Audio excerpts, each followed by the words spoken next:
அஸ்ஸலாமு அலைக்கும் வரஹ்மத்துல்லாஹி வபரகாத்துஹு.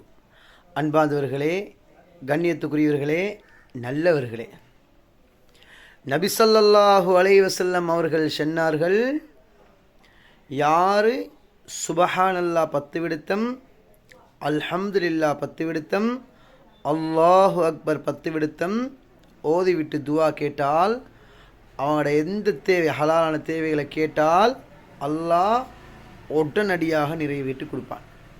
அல்லாஹ் சொல்வான், அஜப்து, நான் நிறைவேற்றி விட்டேன், அவருக்கு விடையளித்து விட்டேன். அதே போல் இன்னொரு ஹதீஸில் சொன்னாங்க, யார் துவா கேட்கும் பொழுது பெற்றோர்களுக்கு துவா கேட்பாங்களோ அல்லாஹ் அந்த துவாவையும் கபூல் செய்வான். அப்போ நாங்கள் எப்படி துவா கேட்கணும் தெரியுமா? முதல்ல அல்லாஹ் புகழணும், ரெண்டாவது நபி ஸல்லல்லாஹு அலைஹி வஸல்லம் அவர்கள் மீது ஸலவாத்து ஓதணும், அதற்கு பின்னால் நம்பிக்கையோடு கேட்கணும், உடம்புல ஹராங்கள் கலப்படாமல், குடும்ப உறவுகளை பிரியாமல் அல்லாஹ்விடத்தில் அவங்களோட ஹலாலான தேவைகளை கேளுங்கோ.